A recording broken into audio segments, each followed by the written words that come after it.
Oops. Well, welcome to Black History Conversations. It's really great to be here again, and we're just going to make a quick start now and let you know the way that we start the programme. What we're going to do today is to wrap up on reflection on Black History Month with discussing ideas and plans for Black History 365. Lots of areas of the country now are involved in all kinds of activities, so that things go on throughout the year, and very exciting information at the moment coming from Edinburgh about the apology that has now been issued in Edinburgh. So what I do, because I'm here in Australia, is that each time I welcome with the acknowledgement of country, and then we'll talk about our new Black History Conversations, Black History Unlocked website. So we'll hear some more about that in a few minutes. Okay, so I acknowledge the traditional owners of the land on which I'm currently living, the Wurundjeri people of the Kulin Nation, their elders past, present and future. This land belongs to the sovereign people of the First Nations and was never ceded. It always was and always will be Aboriginal land. And I have to say thank you to my friend Helen, who took this absolutely stunning photograph. We have had the weirdest weather, I can't tell you, and you may have heard of the floods due to the fact that there's even cancellations, I think, of cricket going on at the present moment. So yeah, just a bit difficult times, aren't they? Just wanted to show you what my weather forecast looks like for the next week. Quite unbelievable.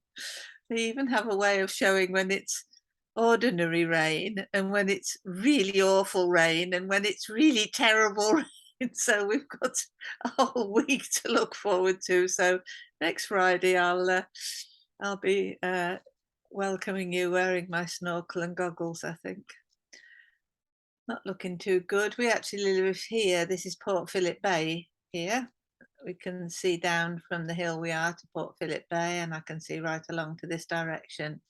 This is Melbourne, the urban area, and these are the hills here where I live. So I'm just outside the red area. It actually hasn't been too bad today in terms of rain. It's just been a sort of moderate rain, and we've been in the cloud all day, but it's been a bit rough. Anyway, enough of the weather. On to bigger things. But climate change affects all of us, doesn't it? And this is certainly unprecedented weather for this part of the country here in Australia. The International Decade of People for African Descent is really important. We've got a couple more years that we can learn about what's been going on in the last few years since 2015. So we're going to keep a focus on that so that we can add information all the time to our growing knowledge. Now, our stories. So this week is our wrap up of Black History Month, and we'll be going back to our roots to explore the future of Black History Conversations and make time to follow up projects and fill in our gaps of Black history. Well, we may be doing that, or we may be just having an opportunity to have a shorter session, as people I'm sure have been really busy, and I've had lots of apologies for this session because it's just a busy time, isn't it, Black History Month? And we're really interested in what was happening in your area, so maybe we'll have to pick up on that in a little while. Now, my question is here, looking at this photograph, can you spot Simon and I in this last in-person Learning Links International, and Caroline? Sorry, I should have put Caroline as well. Caroline's there.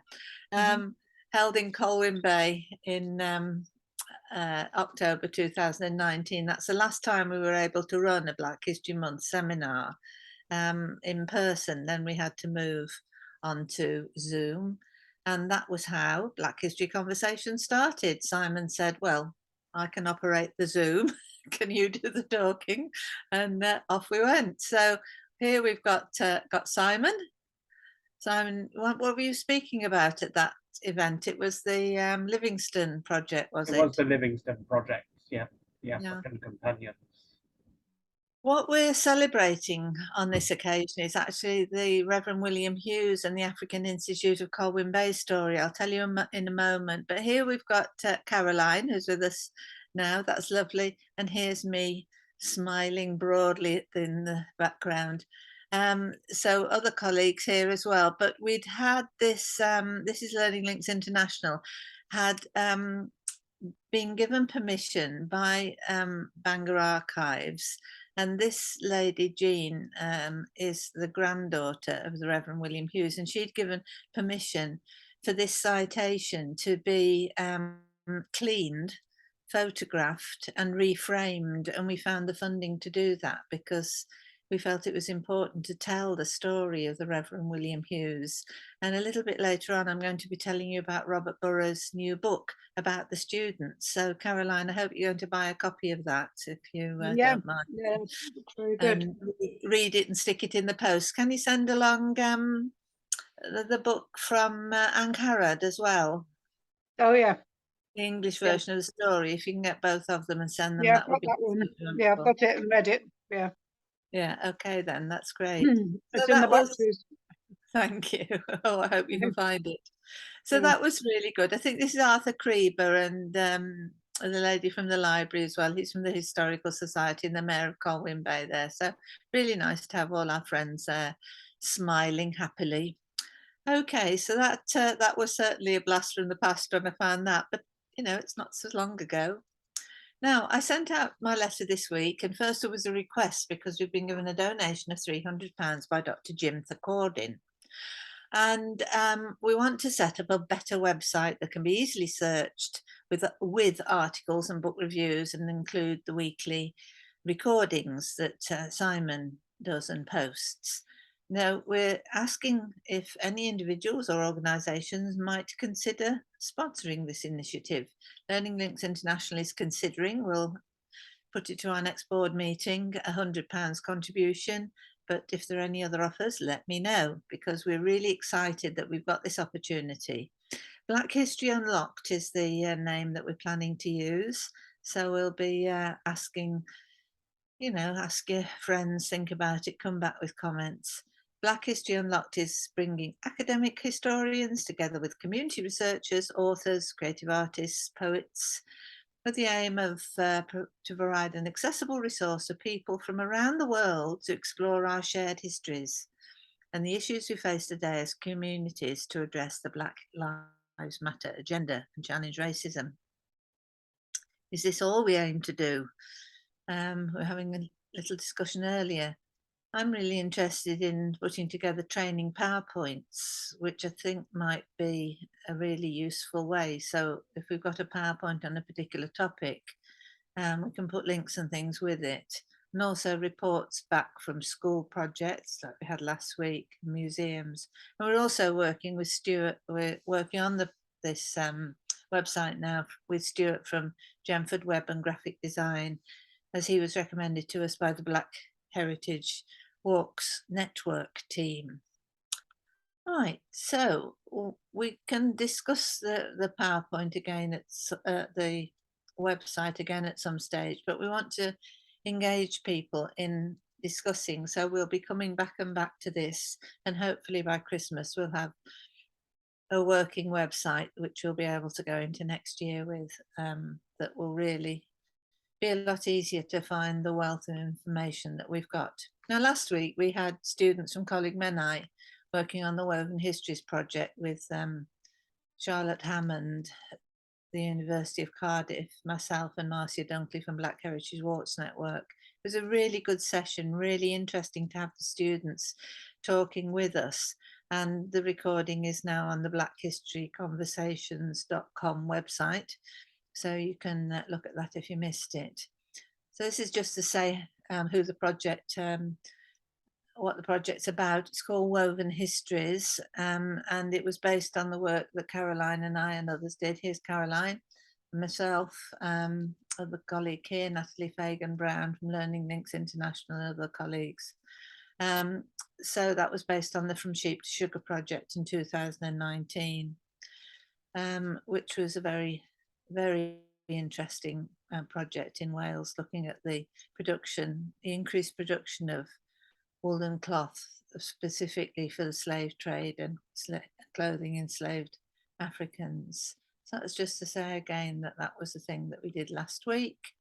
And there's going to be a festival of social science, and the group are involved on Monday, the 7th of November, in Wales, Wool and Slavery, in a zine making workshop. So we want to hear all about that. That's on the 7th of November from 10 till 3. And this is what I was talking about in Colwyn Bay, the African Institute. So this is the book that it would be great to buy. You can read it online, the whole book, free, which is pretty amazing, but I'd still love to have a copy. Robert Burrows came and spoke on Black History Conversations a while back and told us that he was focusing on researching the stories of the Black students and visitors to the African Institute at Colwyn Bay. And now that the book is published, I've invited him to come back and tell us more about it and what he found about. So there's a lot of interesting things in there. And on the next slide, it should be there, but it isn't. But if you go into Black History Students in Imperial Britain, the African Institute, Colwyn Bay, 1889 to 1911, on Google, I'm sure you'll find it, but I'll certainly next week bring this forward again, and I'll put the link on. Now, we've been told that there's a lovely calendar called the Second Lest We Forget calendar, and that's been produced by a group who we'll hear about now. You can get the calendars from Barbara Ellis, and there's a little bit of information there about it, and different stories. So that's a good one for 2023, celebrating the Caribbean contribution to 2 world wars. It's a keep forever calendar and features individuals such as Una Marsden, who kept service personnel connected with their families back home via her radio programs and telling the long forgotten stories of World War I, as well as highlighting women's contributions in World War II. It's good to see. I've only ever seen Black History calendars produced in the US before, so it's really good.